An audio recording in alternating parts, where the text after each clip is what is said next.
So I was just being recorded, interviewed on another podcast, the Untitled podcast, and I had my fan on because I don't have an air conditioner in my office. And I'm like, can you hear it? If you can, I'll turn it off. She's like, yeah, I can. I was like, all right, I'll turn it off. But now I'm on my podcast and it's 80 degrees in my office, which I love the heat. So I don't even hate it that much, but having a little fan on is super helpful, especially because I'm also on my walking pad and I'm talking to you. I've got my headphones on. So if you hear the fan, we're on my pod, so you're used to it at this point. The sound quality might not be the best, but the content is. So if you hear my walking pad, if you hear the fan, just bear with me. It's all good. We're here. We're in it together. So actually on the podcast I was just being interviewed on, she was asking these questions about motherhood, and I was like, oh, I could talk about this specific topic all day. So I'm like, let me come on my pod, and we're gonna have just a little catch up mom chat type of episode today, where I just want to give you a rundown of where we're at in toddler life, some of the routines and stuff we have going on that's been working really well, and things I've just been noticing shift since entering this stage of motherhood. Because whether you're listening to this right now and you're on your journey towards becoming a mom, maybe you're pregnant right now, or you are postpartum, whatever, there's so many different stages of motherhood, right? The very early newborn stages. And then once they start crawling, it's a whole new stage. And then when they start walking, and then when they start talking, and then when they, really start entering two and they have big emotions. And there's always just so many different things going on that require you to be different and to show up different and to grow and to change and to do all the things, which I love. And so this stage that we're in right now, so Madison turned 2 in June. So when this comes out, she's a little over 2, right? I don't even say the months anymore. I'm just she's 2. Okay, I'm done with the 24 months, 23 months. She's 2. And so for me, in a lot of ways, this is actually I don't even want to say this, jinx myself, but this is honestly the quote unquote easiest portion of motherhood I've been in so far. And a couple of reasons why I think that is because honestly, the longer you do something, the more I'm just a well-oiled machine with things now. I've got my routines down. I just know what to pack, what to repair. It's just second nature at this point. But also, I'm not breastfeeding anymore. So that, if you didn't know, I breastfed for 2 years. I just stopped about less than a month ago, actually, probably 3 weeks ago. And I did a whole podcast episode on weaning and all of that. We'll link that below. So that was a huge change as well, not only in just the actual act of breastfeeding, but it of course changed my body, my hormones. I definitely feel different in a positive way since stopping. So that was a major change. She's only doing one nap, which she has been doing for a while, but she has longer stretches of awake time in the morning. And so I don't feel I have to rush to get her to sleep. And I'm not so tied to it being okay, we have these 2 naps. My whole day is structured around these 2 naps. It's got to be this length of time, this length of time. There's just so much more freedom and fluidity with having the 1 nap. And it could sometimes she naps for 45 minutes, sometimes she naps for an hour and a half. And it's cool, whatever. And she's sleeping more consistently through the night, which was something that I wasn't anticipating taking so long, taking us to get to 2. But I feel we've and I don't, again, want to jinx myself, but I feel we're over a hump. We got to a really good place with it.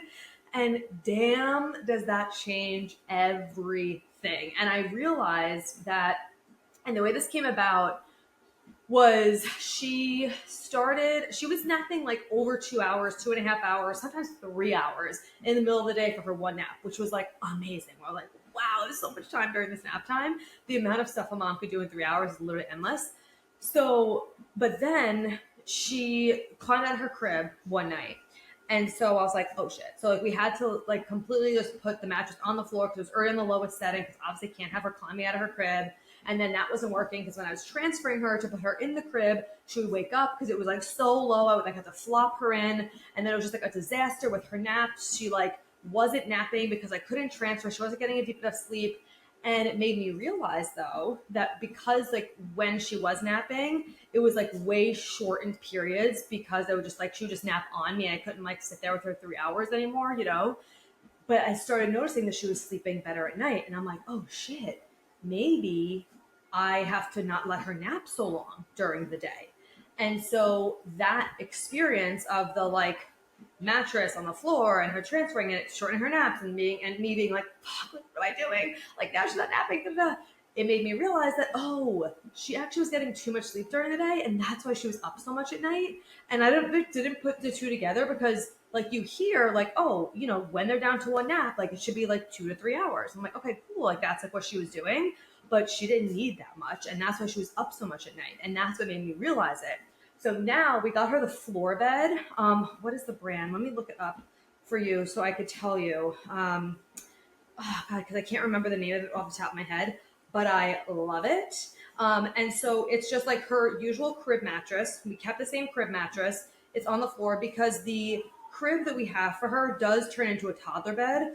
But hell no, was I ready for a toddler bed where there's like she's not like not strapped in, but like caged in. It sounds so horrible, but you know what I mean. And so, oh, damn, I can't find it right now. We'll put it in the show notes because I do love it and I can't find it. But anyway, so it's just like her crib mattress on the floor, and it's like bars, like a regular crib, but it's just on the floor, and there's a gate that you could like open, and she obviously can't undo it. So I could now just open the gate and like transfer her, like I'm on the floor with her, right? And I could just put her in bed, easily transfer in there. I could lay there with her if she needs me to. So like sometimes if she wakes up in the transfer or whatever, I just like lay there with her. And so it has been so amazing. I absolutely love it. And she loves it. She has a little pillow now because she's 2. So now I can give her a little pillow. And I got her the little toddler one from Avocado. I do have a discount link for you for that. So I'll put that in the show notes. But absolutely love it. She loves it now. So anyway, so that has just been amazing. And so now once I realized like, okay, we have to cap her naps at like an hour and like 20 max. And then she'll sleep throughout the night. And what I've noticed made such a huge difference also, and I'm just sharing what works for us, right? Every child sleeps differently. Like I don't believe in sleep training. We never did sleep training. We co-slept for 10 months. If she wakes up and cries, I go there every single time. Like I don't do sleep training. And I really believe that every child has a different sleep temperament. But what worked for us, and I'm always going to share because we have had so many struggles with sleep throughout these 2 years, has been, again, shortening that nap for her and getting her to sleep by like 7. Like when she falls asleep before 7, she will sleep until like 6 or a little after 6. Because for a long time, she was waking up at 4:30. She's waking up at 5, which like doesn't give me any room to wake up before her, which was fine. Like it was what it was. But it was because she was too overtired. Like she would be going to sleep, like even sometimes like 7:15, 7:30, we'll be pushing it for her depending on when she woke up from her nap. She needs like a good 6 hours of like awake time in between like morning and nap, and then when she wakes up from her nap and bedtime.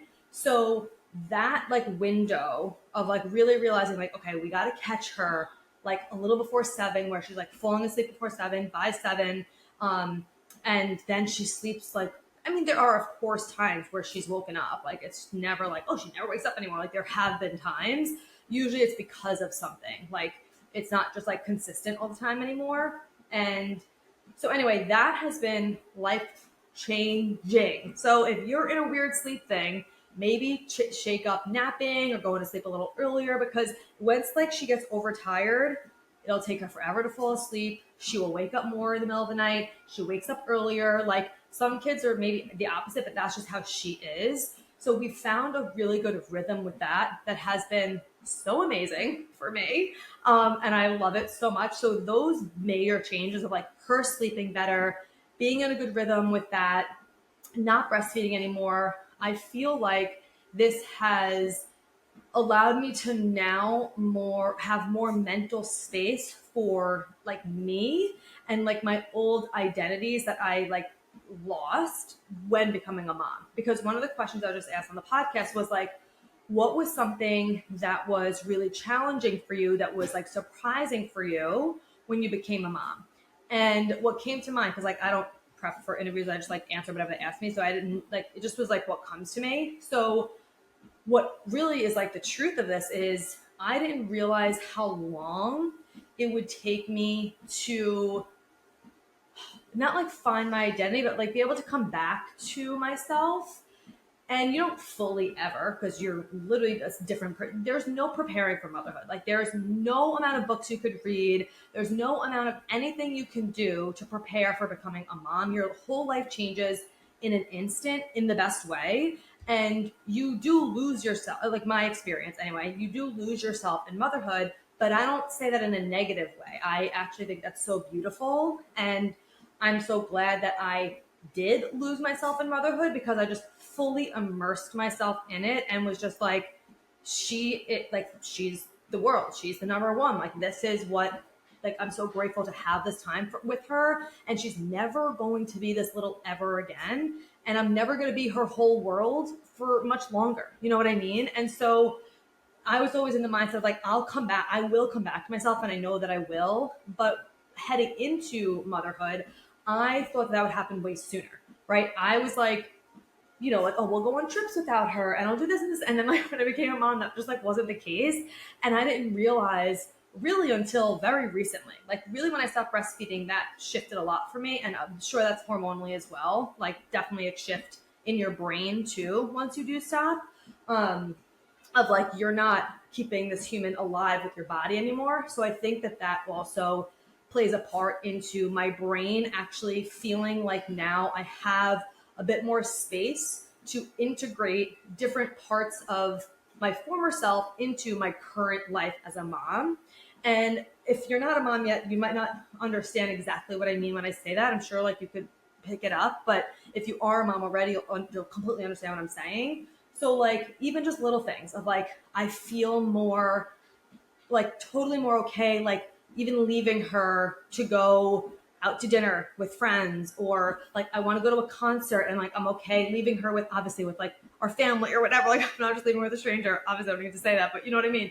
Like I don't, even if she's like crying a little bit when I leave, I don't feel as like freaked out about it and stressed about it. I know she's with people she loves. And it's just like I have more mental space now to pour back into me, doing my gut test. I'm so excited about it, healing that for myself, and just focusing more on me. I'm going to be getting a new certification that I'm so excited about. I'll just tell you on here, I'm going to be getting a certification to be a lactation consultant, and I cannot fucking wait because I'm so passionate about breastfeeding, and I'm going to do a whole other episode on that. But spoiler alert, that's what's happening, and I can't wait. So if you live on Long Island, just stay tuned for that.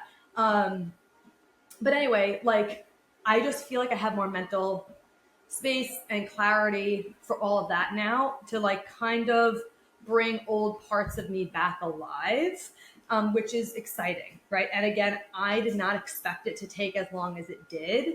And I don't, that, and like one thing I would say, if you are pregnant heading into motherhood, like I wouldn't put a time frame on any of that, because even with like your body, getting your body quote unquote back, like I thought heading into, pregnancy and like being postpartum, I was like, oh, in like a few months, like I'll be like, back to where I was, because it was easy for me before heading into pregnancy. Like once I figured out years and years ago, like 10 years ago when I started this nutrition journey, like it was hard for me. Like I was gaining weight. I didn't know what was happening. I was inflamed. Like shit was hitting the fan. And then, when I got into nutrition and doing all the things, going back to school, like once I created this lifestyle, it was totally easy. Like I had no issues with it whatsoever. And there was a certain part of me wrapped up in that. And there was a certain identity of the way I looked. And I didn't realize how much worth I was putting into the way my body looked until I was postpartum. And I didn't go back to looking like that in a few months like I thought I would, right? Like I'm just now, literally 2 years postpartum, I'm just now starting to trend toward that direction. It's still not what it was. And part of that is definitely gut issues that I have going on, which I'm healing, and I'm so excited. Stay tuned for that episode. But it's like I had these ideas of like when things would happen after becoming a mom, and that just was not the case. And I tell you that if you are, especially if you are pregnant right now, it's like release any expectations you have about how long or how little something is going to take, because we really don't know. And I wish I would have like released that that expectation, and that like, yeah, that expectation around it of like, oh, I'll be like back to myself by this point. And it's just like, give yourself some room. Like literally 2 years. Like that's a long time. But also when I think back, I'm like, wow, it went so fast. But if you are, maybe you're a couple months postpartum, maybe you're a year postpartum, and you're like, why do I still feel like, I'm not where I want to be yet? Why do I still feel so consumed with all this? It's like, I did too. And I think a lot of women do. And I think that we just see these things on Instagram and on social media of like, they're 3 months postpartum, they're like ripped already. And I'm like, what? Like, what's crazy? Good for you. Like, amazing. But like, that's just was my story. And also, a lot of women's bodies are different when they're breastfeeding versus when they stop breastfeeding. So, a big change, I've noticed a big change in my body, just like physically and also mentally from stopping. And I wasn't even breastfeeding that much anymore. So, if you are breastfeeding, know that like it's going to take time for things to shift. Some people don't experience that, but some people do. And everybody is different. But like, really, it's just like, I wish I had heard more so of how long it will actually take for you to like find your way back to yourself without being so consumed in motherhood. And again, some people will definitely feel this in a shorter period of time. Some people will experience it in a longer period of time. I don't, and I don't even want to say it and like swallow it up as if it's a bad thing. I wouldn't change a thing about it. I loved being swallowed out of my motherhood, and I still am in a lot of ways. It's a huge part of my identity. I just have more room now for other identities to come back in and really now creating that integration of like who I am as a whole now, as a mom, and it's just like everything. It's more so like melding everything together and meshing it all together and creating like just like getting more clear of like who I am and what I want now. Whereas for a long time, it was just like, what does baby need? And what do I have to do to help support her? Which I wouldn't change a thing about it. Like, it's such a small period of your time and of your life in the grand scheme of things where I loved every second of it. And I wouldn't do anything different. And I just like want you to know, in case if you are pregnant or if you are early postpartum, like just in, and people hate when people say this, but like surrender, I don't want to say enjoy, surrender to the moment that you're in without having such strong expectations of where you quote unquote should be and feel like you're not there yet, because the moment is going to pass and they're only this little once, like literally that's it. And you learn so much as you are going through all the different stages of motherhood. Learning, like if you were just dropped a toddler out of nowhere, it would be so much harder to take care of them. Whereas like, if I was given my toddler right now when I was first, like 2 months postpartum, I'd be like, whoa, I don't know what the fuck I'm doing. But like you learn as you go. None of us know what we're doing. Like, there's no manual to this. You just learn as you go. And the more that you trust yourself and the more that you tap into their needs and what they need in that moment and what you believe in your intuition is best for them, the better the experience is going to be. And the easier everything gets. Like, that's why I feel like this is quote unquote the easiest phase of motherhood so far, because I feel the most confident in everything. Like, it's just, like we have a good rhythm. I trust myself the most that I've ever have. And I'm sleeping more. So that's helping, again, I'm not breastfeeding anymore. So, and that's also like, people have terrible twos and oh my God, it's so hard. It's so hard. It's so hard. I'm not telling you it's a cakewalk. Okay? It's definitely not. It definitely has its challenges for sure. But people fear like the toddler stage. And again, I'm just like, and she just turned 2. So like, I know it's going to get more challenging. I know she's going to get bigger emotions. I know all of that.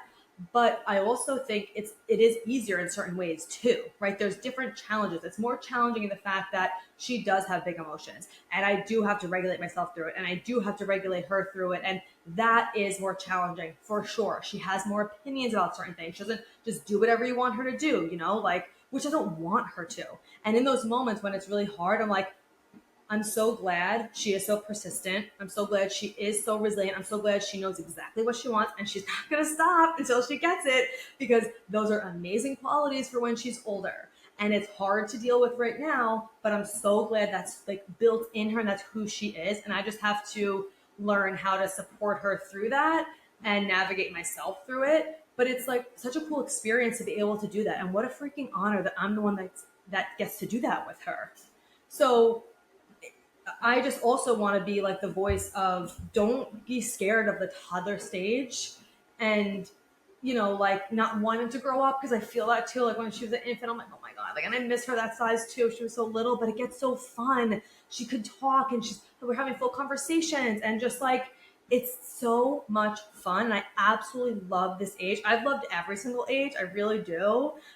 Because I'm just like, I'm really surrendering to it. And I'm always in the hard moments. I'm like, okay, in 10 years from now, I'm going to wish I can come back to this moment, even if it's one where she's flipping out and it's really hard. And don't get it twisted, I definitely lose my shit sometimes. Like, it's hard, okay? It's definitely hard when she's like, won't let me change your fucking diaper. And like, we're already late to somewhere we have to go. And I'm like, okay, these are the moments where I have to, this is my spiritual practice, right? I don't have time to like journal for an hour like I used to and meditate for 30 minutes every day and go for a silent walk for 2 hours. Like I used to do all this shit every single day.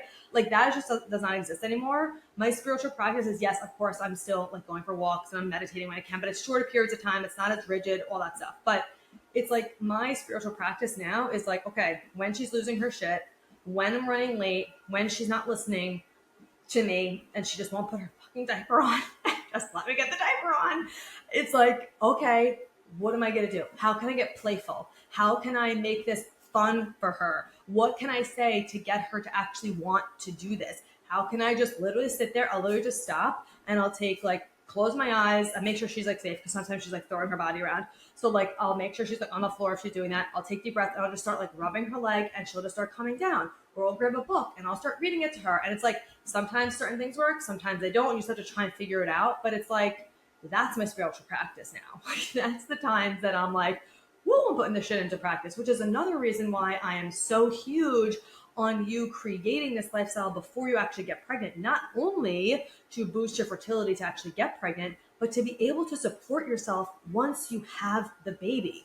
Like, the only reason why I am able to handle all the things I'm able to handle in my life, running this business, I have so much other stuff going on in my personal life that's like really challenging right now. Being a mom, like the only reason why is because I created this lifestyle to take care of my health before I got pregnant, so I can lean on these habits. And it was more easy for me to come back to them slowly when I was postpartum. And like, that is really the true gift of understanding your body, knowing how to take care of yourself. It's not just to get pregnant, because that's not your only goal. If you are listening to this and you're not pregnant yet, like, you want to be able to know how to take care of